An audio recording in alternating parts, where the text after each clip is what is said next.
Hello everyone, and in the last class we have discussed about molecular orbital theory. Complete हो चुका था और हम लोग बात कर चुके हैं about theories of covalent bond. मतलब कोवेलेंट बॉन्ड का थ्योरीज हम बात की. लेविस थ्योरी क्या होगा, विस्पर थ्योरी क्या होगा, वैलेंस बॉन्ड थ्योरी क्या होगा, है ना.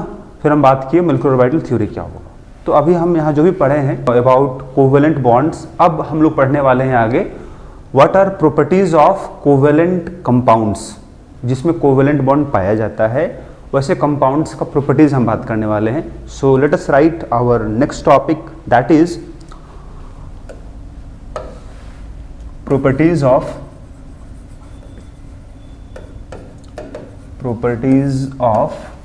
Covalent compounds. जिसमें कोवेलेंट बॉन्ड होता है वैसे कंपाउंड. जैसे एग्जांपल पहले यहाँ देख लो आप. एग्जांपल अगर बोलते आपको है कोवेलेंट कंपाउंड्स का, जैसे अपने पास H2 है, Cl2 है, O2 है, N2 है, F2 है, ठीक है, Br2 है, या इसके अलावा और देखो CO2 है, SO2 है, HCl है, H2SO4 है. ये सब का सब they all are covalent compounds. ये सब में कोवेलेंट बॉन्ड है. तो अब अगर बोला जाए कि अपने पास सपोज दो कोवेलेंट कंपाउंड है, सपोज मेरे पास CO2 ही बात कर लेते हैं.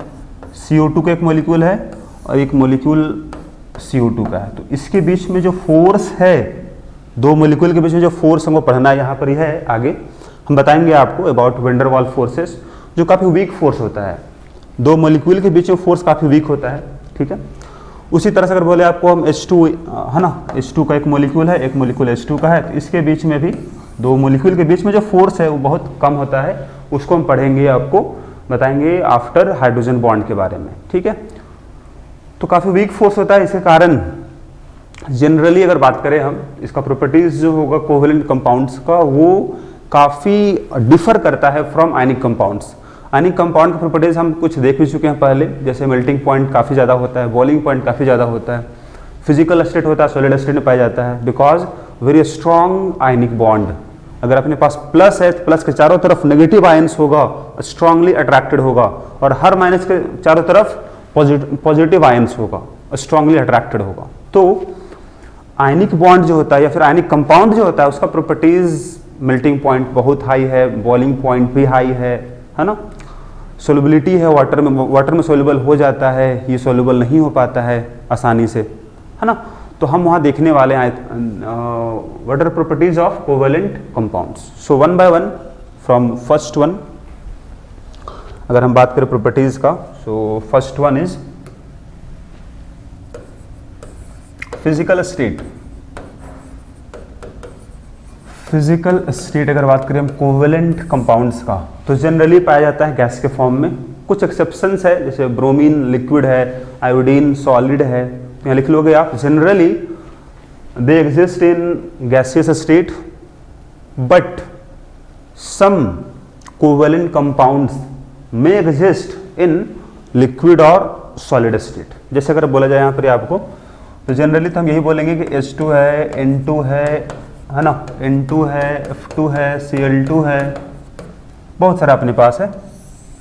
दे all are gas at room temperature. लेकिन अगर बोलते हैं हम यहाँ पर सपोज Br2 है, this is in liquid state. I2 बोलते हैं या फिर P4 बोलते हैं, S8 बोलते हैं, they exist in solid state. तो मैक्सिमम होता है गैस स्टेट में, लेकिन there are some covalent compounds जो लिक्विड में भी है और सॉलिड में भी है, ठीक है. चलो, ये तो पहला हो गया अपना फिजिकल. अब ये सॉलिड स्टेट में क्यों नहीं पाया जाता है मैक्सिमम? सॉलिड स्टेट तब पाया जाएगा जब मास बहुत ज़्यादा हो जाएगा. जैसे यहाँ पर S8 है, P4 है, I2 है, जिसका मॉलिक्यूलर मास ज़्यादा है, जनरली वो पाया जाता है सॉलिड स्टेट में. बाकी नॉर्मली अगर बात करें हम यहाँ पर, तो पाया जाता है गैस के फॉर्म में. क्यों गैस के फॉर्म में? क्योंकि दो मॉलिक्यूल के बीच में जो फोर्स है वो काफ़ी कम है, तो मॉलिक्यूल बहुत दूर दूर रहता है. दूर दूर रहेगा मतलब कौन सा स्टेट होगा? गैस स्टेट होगा, ठीक है. चलो आगे बढ़ते हैं. दूसरा यहाँ पर हो जाएगा, second one is melting point and boiling point, melting point and boiling point. तो जैसे यहाँ बोले आपको हम नॉर्मली दे एग्जिस्ट इन गैसेस स्टेट, इसीलिए इसका मेल्टिंग पॉइंट बॉइलिंग पॉइंट बहुत कम होता है। लिख लोगे आप, generally covalent compounds have low melting point and boiling point, but some covalent compounds may have higher melting points। Example देखो आप, जैसे नॉर्मली अगर हम बात करें, जो एग्जाम्पल यहाँ बता रहे थे आपको, H2Cl2 सब का मेल्टिंग पॉइंट बहुत कम है, तो इन लोग का बॉइलिंग पॉइंट भी बहुत कम है as compare to room temperature, क्योंकि रूम टेम्परेचर पे लोग होता ही है गैस के फॉर्म में, है ना, गैस के फॉर्म पाया जाता है, तो इसका बॉइलिंग पॉइंट रूम टेम्परेचर से भी बहुत कम है। तो यहाँ एग्जाम्पल अपने पास बहुत सारा है, कोई दिक्कत नहीं है। तो ये सब का वेरी लो बोलोगे आप, है ना, very low melting point and boiling point. कुछ है, जैसे एग्जांपल अगर बोला जाए आपको, डायमंड है, दिस इज कोवेलेंट कंपाउंड ही है, या फिर सिलिकॉन कार्बाइड है, ये सब अपने पास they have high melting point, है ना। अब ऐसा क्यों है, तो because of their 3 dimensional giant structure. आपको पता होगा डायमंड में हर कार्बन 4 बॉन्ड बनाता है, हर कार्बन 4 बॉन्ड बनाता है, और ये स्ट्रक्चर बहुत ही जाइंट बनता है, बहुत ही विशालकाय बोल सकते हो आप, है ना। स्ट्रक्चर बनता रहता है, आगे कंटिन्यू होता रहेगा, तो इसका मेल्टिंग पॉइंट बॉइलिंग पॉइंट बहुत ज़्यादा हो जाता है। ठीक है, आगे बढ़ते हैं। थर्ड अगर बात करें यहाँ पर आपको हम कंडक्टिविटी के बारे में, तो ये हम लोग पढ़े हैं कि आयनिक कंपाउंड जनरली अगर बात करें हम, दे आर गुड कंडक्टर। क्यों? क्योंकि उसमें आयंस बन सकता है पानी में, या अगर मेल्ट कर दो तो आयंस फ्रीली मूव कर पाएगा, आयन मूव करेगा मतलब चार्ज ट्रांसफर होगा, मतलब करंट फ्लो करेगा। लेकिन यहाँ पर ही नॉर्मली बोलेंगे हम, दे आर बैड कंडक्टर। ठीक है, लिखोगे यहाँ पर आप, generally covalent compounds are bad conductor of electricity, but some of the covalent compounds conduct electricity due to यहां बात बोल सकते हैं due to polar covalent bond। Normally हम ये पाते हैं कि जिसमें पोलर कोवेलेंट बॉन्ड है, जैसे कि HCl है जी, यहाँ कोवेलेंट बॉन्ड तो है, लेकिन पोलर का मतलब क्या होगा, यहाँ पर चार्ज डेवलप होता है, चार्ज डेवलप यहाँ पर ही काफ़ी ज़्यादा होता है, माइनस प्लस, तो वाटर में ये डिसोसिएट हो जाता है। एसिड है, H प्लस बनाता है, Cl माइनस बनाता है, चार्ज बनाता है यहाँ पार्टिकल, तो ये भी इसमें भी करंट फ्लो करेगा इसका सॉल्यूशन में।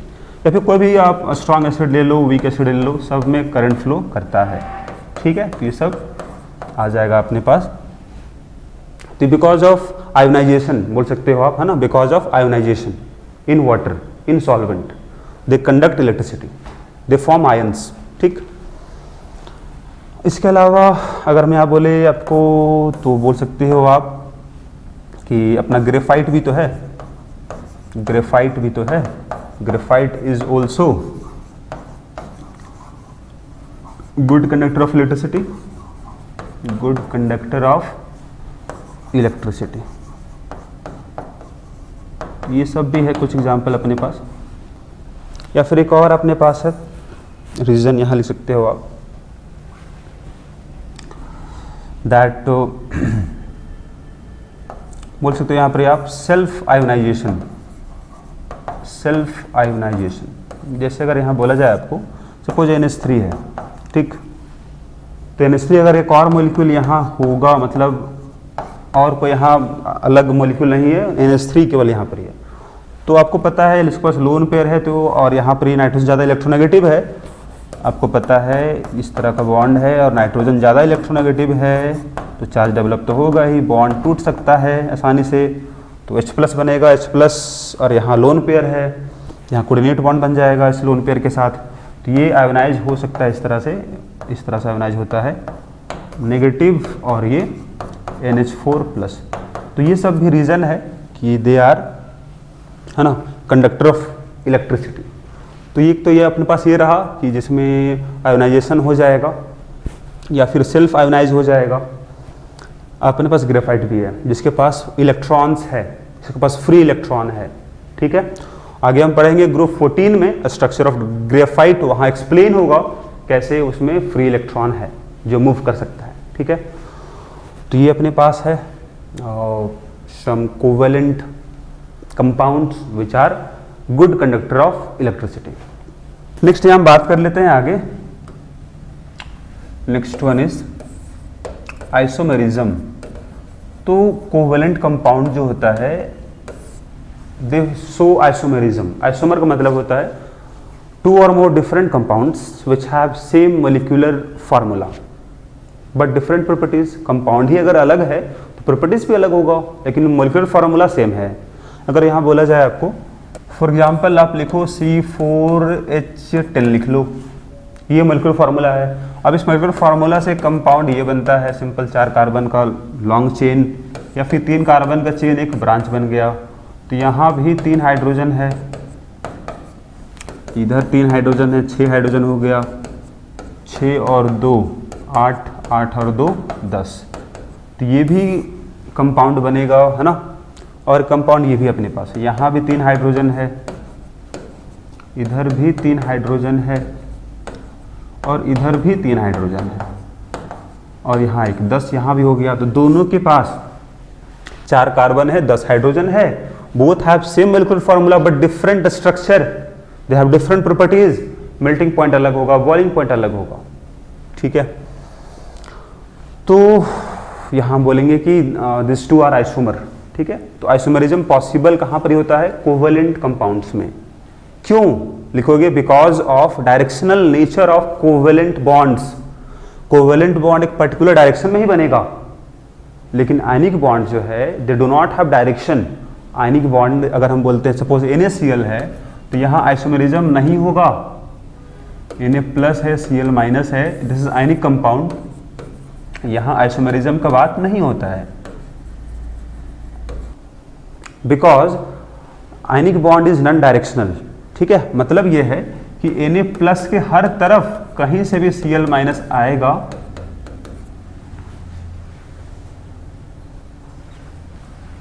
कहीं से भी Cl माइनस आएगा तो आयनिक बॉन्ड बनेगा। लेफ्ट हो, राइट हो, अप हो, डाउन हो, है ना, फ्रंट हो, बैक हो, इसके ऊपर भी Cl माइनस, इसके नीचे भी Cl माइनस। तो यहाँ कोई डायरेक्शन नहीं है, हर तरफ से अपने पास आयनिक बॉन्ड बनेगा। लेकिन यहाँ पर वैसा नहीं है, यहाँ एक पर्टिकुलर डायरेक्शन में ही बॉन्ड बनता है। ट्राइगोनल प्लेनर शेप बनेगा, है ना, ऑक्टाहेड्रल शेप बनेगा। तो यहाँ पर बोलोगे आप because of directional nature of covalent bonds, covalent compounds exhibit isomerism. ठीक है, आगे लिखते हैं हम लोग है नेक्स्ट वन। तो हम लोग ये अभी तक देख चुके हैं आइसोमरिज्म वाला पार्ट, है ना। आगे लिखेंगे हम लोग। नेक्स्ट होगा सोल्युबिलिटी। सोल्यूबिलिटी, तो ये हमको पता है लाइक डिजॉल्व लाइक, जो जिसका नेचर है उसी में डिजॉल्व होगा। फॉर एग्जाम्पल अगर कोई स्टूडेंट, अगर हम बात करें एग्जाम्पल के लिए, सपोज एक स्टूडेंट अगर पढ़ने वाला स्टूडेंट है, अच्छा स्टूडेंट है, तो वो पढ़ने वाले स्टूडेंट से ही उसका मैच करेगा, उसका दोस्ती जल्दी हो जाएगा, जल्दी वो आपस में मिल जाएगा। और जो पढ़ने वाला नहीं है वो नहीं पढ़ने वाले के साथ जल्दी मिल जाएगा, घुल मिल जाएगा। जिस तरह से पढ़ने वाला स्टूडेंट पढ़ने वाले के साथ घुल मिल रहा है, डिजॉल्व हो रहा है, मिल रहा है, उसी तरह से अपने पास कंपाउंड्स भी, कंपाउंड का जो नेचर होगा उसी में वो डिजॉल्व होना चाहेगा, मिलना चाहेगा। जैसे यहाँ बोलते हैं like dissolve like, like dissolve like, मतलब ये हुआ कि polar compounds are soluble in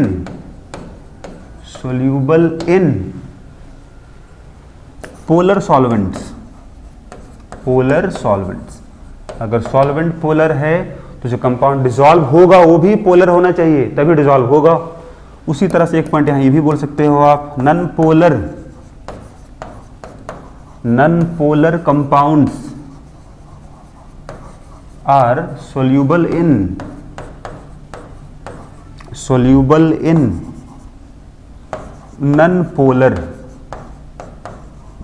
non polar solvent. पहले तो पहचानना होगा आपको कौन सा सॉल्वेंट पोलर है, कौन सॉल्वेंट नॉन पोलर है, तभी तो हम बता पाएंगे। कैसे हम पहचान करते हैं कोई कंपाउंड पोलर है कि नॉन पोलर है? बहुत आसान है, आप चूंकि पढ़ चुके हो डायपोल मोमेंट के बारे में, तो जिसका डायपोल मोमेंट जीरो नहीं होगा, जिसका डायपोल मोमेंट जीरो नहीं होगा, दे आर पोलर कंपाउंड्स, उसको हम बोलते हैं पोलर कंपाउंड है वो। एग्जाम्पल अगर यहाँ बोला जाए HCl पोलर है, H2SO4 पोलर है, या अपने पास NH3 भी पोलर है ना। एग्जाम्पल बहुत सारा है, कमी यहाँ नहीं है। ये सब का डायपोल मोमेंट जीरो नहीं था, आप पढ़ चुके हो पहले। पहला ये हो गया जी। दूसरा क्या बोलोगे आप? अगर डायपोल मोमेंट जीरो हो गया कंपाउंड क्या बोलोगे आप? नॉन पोलर बोलोगे आप, नॉन पोलर कंपाउंड है। फॉर एग्जाम्पल CH4 है, या बेंजीन बोलो आप, हेक्सेन बोलो, normal hexane, normal hexane, normal है ना, heptane, normal heptane, this is heptane, ठीक है। या फिर टॉलविन लिख लो आप, एटसेट्रा कर दे रहे हैं आपको, CCl4 भी ऐड कर ही लो, CS2, ये सब।